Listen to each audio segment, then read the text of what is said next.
साधारण को असाधारण बनने में वक्त लगता है।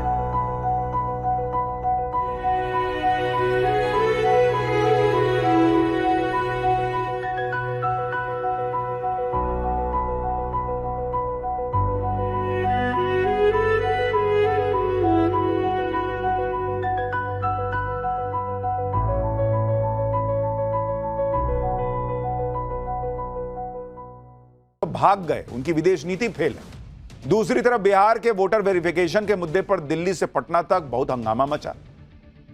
नए उपराष्ट्रपति के चुनाव की प्रक्रिया शुरू हो गई है बॉस। इंडी गठबंधन भी चुनाव लड़ने के लिए कैंडिडेट तलाश रहा है, जबकि उसको पता है कि जीतेगा एनडीए का कैंडिडेट, लेकिन किसी को एक और लेके आएंगे तब तो मुकाबला होगा। इसके अलावा अखिलेश यादव की एक मीटिंग को लेकर बड़ा विवाद हो गया। आरोप है कि उन्होंने संसद भवन के पास एक मस्जिद में अपने नेताओं के साथ मीटिंग की। बीजेपी अखिलेश यादव को घेर रही है, पूछ रही है कि भाई क्या अखिलेश यादव ने मस्जिद को सपा का दफ्तर समझ लिया है क्या। मतलब कुल मिलाकर आज भी जबरदस्त पॉलिटिक्स चली है, नए नए ड्रामे हुए हैं। नरेंद्र मोदी की विदेश यात्रा को लेकर नया बवाल हुआ है। आज हम आपको बताएंगे कि विदेश जाने के पहले नरेंद्र मोदी और अमित शाह की ऐसी कौन सी मीटिंग हुई है जिसको लेकर बड़ी चर्चा है। इसमें ऑपरेशन सिंदूर पर संसद में अब वो होगा जो राहुल गांधी ने सोचा भी नहीं होगा क्या।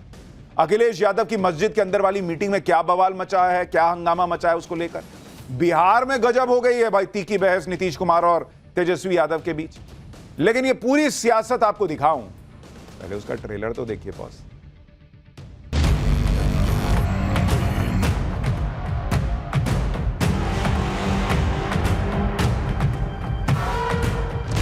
जो अपने आप को देशभक्त कहते हैं वो भग गए। अभी भी आप ट्रंप की गुलामी करना चाहते हैं। महाराष्ट्र में इन्होंने चीटिंग की, सवाल पूछे इलेक्शन कमीशन से, वोटर लिस्ट दिखाइए, इन्होंने वोटर लिस्ट नहीं दिखाई। एसआईआर का विरोध नहीं करते, निष्पक्ष होकर के चुनाव आयोग को काम करना चाहिए था, वो ये काम नहीं कर रही। अरे भाई जानते हो बच्चा न हो, अरे तुम तो बहुत बच्चे न थे।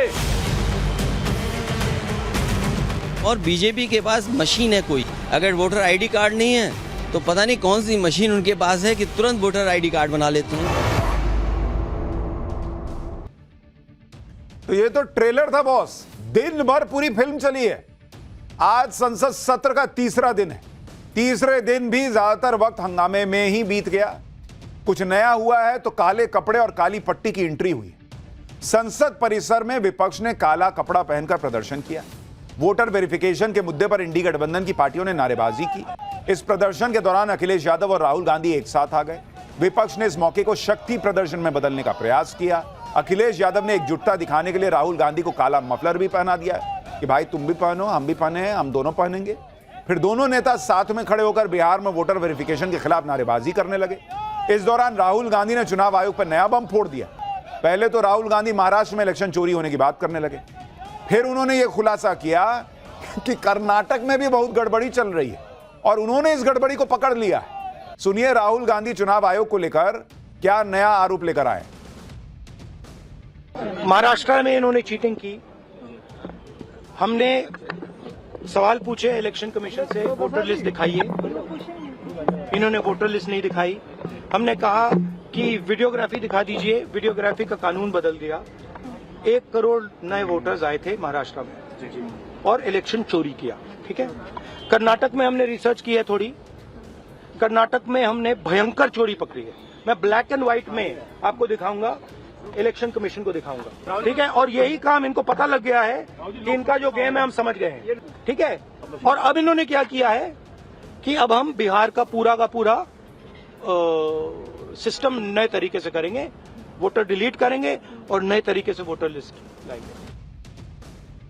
सुन रहे हैं ना आप, राहुल जी सब पकड़ लिए, सब पकड़ लिए बॉस। अभी तक ईवीएम पकड़ते थे, फिर कह रहे हैं कि भाई अंदर का वीडियो दिखाओ, अंदर कुछ गड़बड़ हो रहा है। कभी स्ट्रांग रूम में गड़बड़ी होती है, कभी ईवीएम में गड़बड़ी होती है, अब वोटर लिस्ट में गड़बड़ी पकड़े। एक चीज ये पकड़ नहीं पा रहे कि इनका कनेक्ट पब्लिक से कैसे टूट गया है। वो पकड़ लेते ना मुद्दा तो सारा चुनाव जीतते हैं। ये इधर उधर पकड़ रहे हैं, यही गड़बड़ा रहे हैं। राहुल गांधी इलेक्शन चोरी की बात कर रहे हैं, अखिलेश यादव एक कदम और आगे चले गए बॉस। अखिलेश यादव ने कह दिया कि बीजेपी के पास कोई मशीन है जिससे 5 मिनट के अंदर आधार कार्ड और वोटर आईडी कार्ड बना देती है। सच में कहें भाई, हंसिए मत। अखिलेश यादव को सुनिए कि वो क्या कह रहे हैं, फिर आपको बताता हूं कि बिना इन सब का लोड लिए पीएम मोदी कहां चले गए।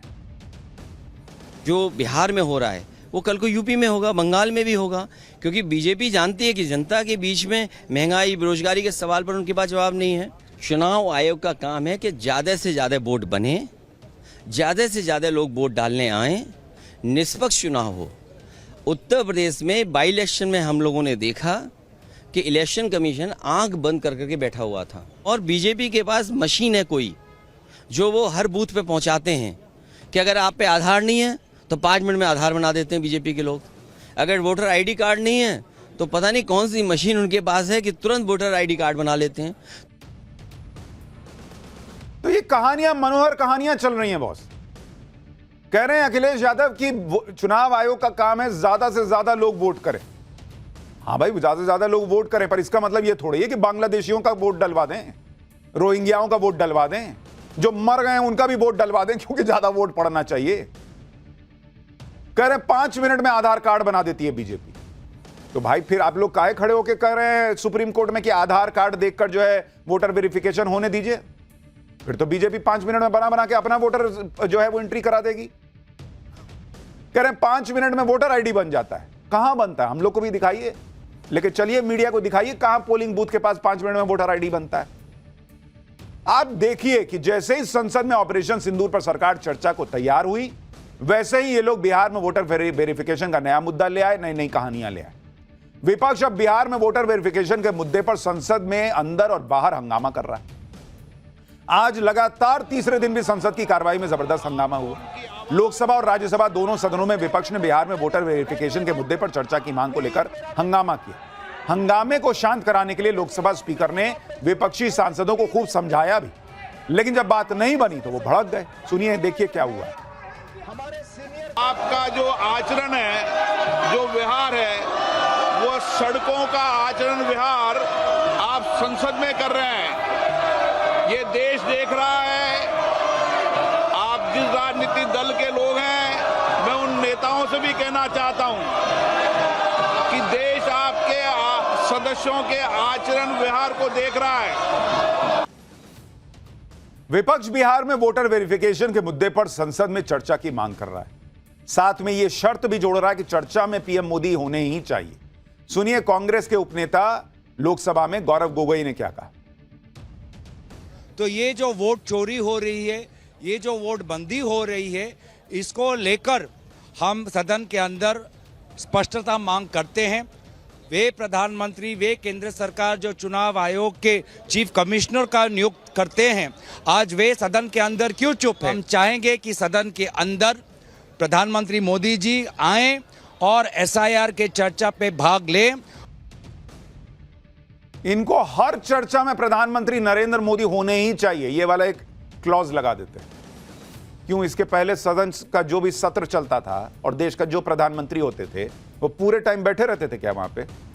मनमोहन सिंह जब प्रधानमंत्री थे तो पूरे टाइम बैठे रहते थे क्या? ये एक नया ट्रेंड शुरू हुआ है कि चर्चा भी चाहिए, जैसे हम बोल रहे हैं वैसे ही चाहिए, और नरेंद्र मोदी वहां बैठे होने चाहिए।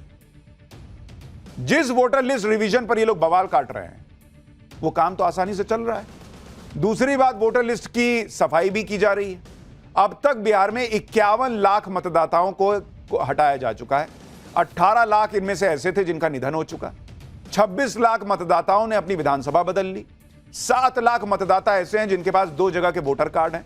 बिहार के एसआईआर में 97% से ज्यादा मतदाताओं को कवर किया जा चुका है। सिर्फ 21 लाख मतदाताओं का फॉर्म रिसीव होना बचा हुआ है।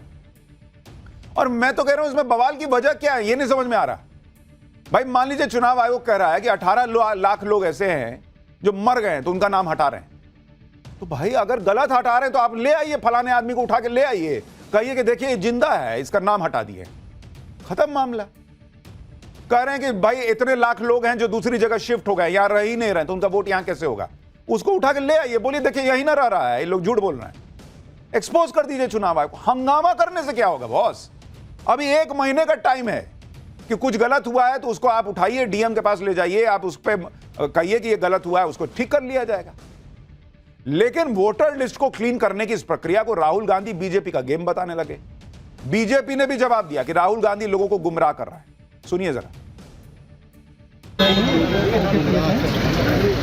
और जब हिमाचल में कैसे फिल्म की सरकार अगर आज कर्नाटक में सरकार होती थी, चुनाव मशीनरी और चुनाव इलेक्शन कराते हैं तो स्टेट की मशीनरी से कराते हैं, तो उनको अगर इस बात का ज्ञान नहीं है। इंडी गठबंधन की लाइन लेंथ ही समझ के बाहर है बॉस। पहले विपक्ष ने ऑपरेशन सिंदूर पर चर्चा की मांग की। जब सरकार बिना विरोध के चर्चा को तैयार हो गई तो फिर कहा कि पहले दिन ही चर्चा कराओ। पहले दिन से क्या दिक्कत है? साथ में यह भी शर्त जोड़ दी कि चर्चा में नरेंद्र मोदी तो मौजूद रहने ही चाहिए। सरकार ने समझाया कि पीएम मोदी 1 हफ्ते के लिए विदेश दौरे पर जा रहे हैं इस हफ्ते, तो पीएम मोदी की मौजूदगी में तो अगले हफ्ते चर्चा हो सकती है। जब सब तय हो गया तो नया विरोध करने लगे कि चर्चा की तारीख फिक्स नहीं है। अब आज चर्चा की तारीख भी तय हो गई। लोकसभा में 27 जुलाई को और राज्यसभा में 28 जुलाई को चर्चा होगी, ये डेट तक बता दिया गया। यही नहीं, राज्यसभा में पहले 9 घंटे चर्चा होनी थी, उसको बढ़ा के 16 घंटे कर दिया गया। यानी नरेंद्र मोदी सरकार कह रही है कि तुमको जितना चाहिए भाई उतना चर्चा कर लो। पहले 25 घंटे की बात हुई थी, अब 30 घंटे से ज्यादा की चर्चा होगी। डेट बता दिए, सब हो गया, तो चल रहा है मामला। विपक्ष जो मांग कर रहा है सरकार से, सरकार मानती जा रही है। बावजूद उसके माहौल यह बनाया जा रहा है कि सरकार जैसे ऑपरेशन सिंदूर पर चर्चा नहीं चाहती। सुनिए कांग्रेस के अध्यक्ष मल्लिकार्जुन खड़गे क्या कह रहे हैं। ये देखो, वो बार बार बोल रहा है, ये क्यों निरुत्तर है, हमको समझ में नहीं आ रहा। तो अभी भी आप ट्रंप की गुलामी करना चाहते हैं। देश बड़ा है, इम्पोर्टेंट है, इसीलिए तो हमने देश की एकता के लिए सब लोग मिलके सरकार को सपोर्ट किया।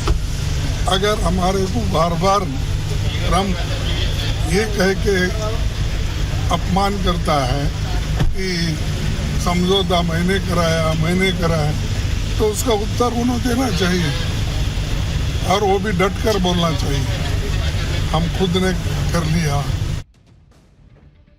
पहली बात तो ट्रंप अपमान कर रहा, आप अपमानित हो क्यों रहे हैं? जब अपने यहां का विदेश मंत्रालय बता चुका, प्रधानमंत्री ट्रंप को फोन पे सुना चुके कि भाई कोई डील नहीं हुई थी, हमने अपने हिसाब से जो है वो सीज फायर किया है, तो आप क्यों अपमानित महसूस कर रहे हैं जब अपनी देश की सरकार